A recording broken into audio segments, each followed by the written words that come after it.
বলছিল যে সে আসছিল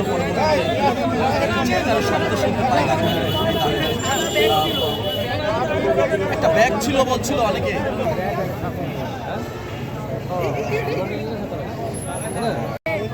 পেশাদার সাংবাদিকদের আগে নিতে দাও, তারপর তোমার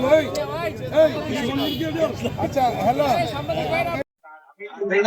প্রথমে ওই গাড়িটা রাস্তার ওইখানে আমরা সবাই, একজন ছেলে আর কি গাড়ির গ্লাস খুলে বাঁচাও বাঁচাও চিল্লি করতেছিল, তো আমরা সবাই মিলে গাড়িটা আটক করি। আটক করার পরে ওদেরকে আটক করার পরে ওদেরকে ধরার এক পর্যায়ে ওরা বলে আমরা কোনো আটক করি নাই বা অপহরণ করে নিয়ে যাচ্ছি না, এটা আমাদের বন্ধু বান্ধবের ব্যাপার, আমাদেরকে ছেড়ে দেয়। তো আমাদের সন্দেহ লাগে, তারপর আমরা আটক করে রেখে নাটোর সদর থানায় জানাই। তো পুলিশ এসে আপনার এই গাড়ি তল্লাশি করে, গাড়ি তল্লাশি করার পরে আপনার গাড়ির মধ্যে অস্ত্র পায় আর কি। তো যাদেরকে ধরছে তারা তো খুব কনফিডেন্সলি বলতেছিল আমরা কোনো অপরাধ করিনি, আমাদের কাছে কোনো অস্ত্র টস্ত্র কিছু নাই, কিন্তু পুলিশ এখানে অস্ত্র পাইছে এবং ওদেরকে 2-3 জন হয়তো পালাইছে, 1-2 জনকে ধরছে। তো আমরা খুব খুশি যে আমরা এই ধরতে পেরে এদেরকে। আচ্ছা, তাহলে একটু সংক্ষেপে বলে যে জিনিসটা বলি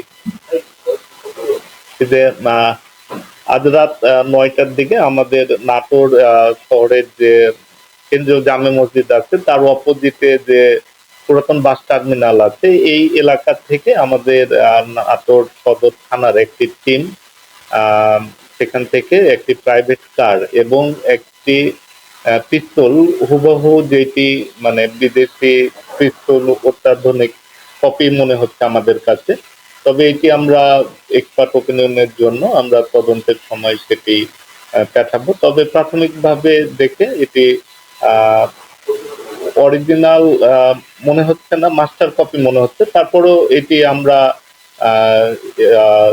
তদন্তের কালে আমরা এক্সপার্ট ওপিনিয়ন নিব এবং এটি দেখিয়ে তারা একজন ভিকটিমকে অপহরণ করার চেষ্টা করেছে এবং ভয়ভীতি দেখানোর চেষ্টা করলে সে চিৎকার দিলে সেখানে স্থানীয় জনগণ এবং পুলিশ গিয়ে এই 2 জনকে আটক করে এবং ভিকটিম সহ এখন বর্তমানে তারা আমাদের থানা হেফাজতে রয়েছে। এই বিষয়ে মামলা রুজু প্রক্রিয়াধীন রয়েছে এবং এই ঘটনার সাথে জড়িত আমরা প্রাথমিকভাবে আরো 2 জনের নাম পেয়েছি, তাদেরকে আমাদের গ্রেপ্তার অভিযান অব্যাহত রয়েছে।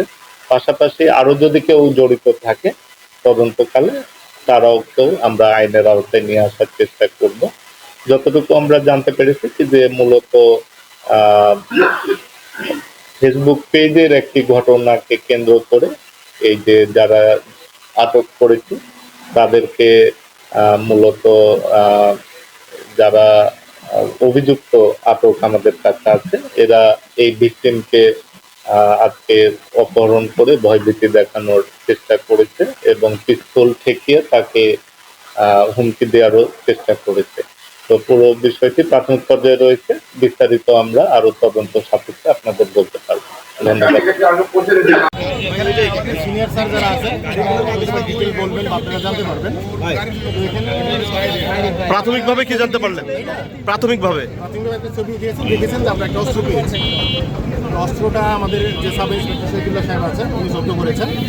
পাশাপাশি গাড়িতে লোক ছিল, হয়তো একজন পালিয়ে গেছে, যিনি যার কাছে যে গাড়ির চাবি রিমোট কন্ট্রোল, তো ওইটা আমরা গাড়ি স্টার্ট করতে পারতেছি না, ওনাকে পাওয়া যায় না। গাড়িতে আরো 2 জন, ওই 2 জনকে আমরা পেয়েছি, ওটা আমাদের হেফাজত পেয়েছি। পাশাপাশি আরেকজনকে পেয়েছি, যেটা আমরা প্রাথমিকভাবে বা আপনাদের আমাদের ধারণা হচ্ছে তিনি ভিকটিম কিনা, কিন্তু আমরা এটা যাচাই বাছাই না করে বলতে পারতেছি না কে ভিকটিম কে অপরাধ। ঘটনার কি বিস্তারিত কিছু জানতে পারছেন? সংক্ষেপে যদি বলেন। কাগজপত্র আমরা যেটা জানতে পেরেছি তদন্তের স্বার্থে আমরা সেটা এখন বলতে চাচ্ছি। আর যেটা বলবে আমাদেরকে, আমাদের যে সিনিয়র স্যার আছেন, দুজন কর্তৃপক্ষ আছে, ডিটেইলে আপনারা আপনাদেরকে বলবে। স্যার আপনি ধন্যবাদ।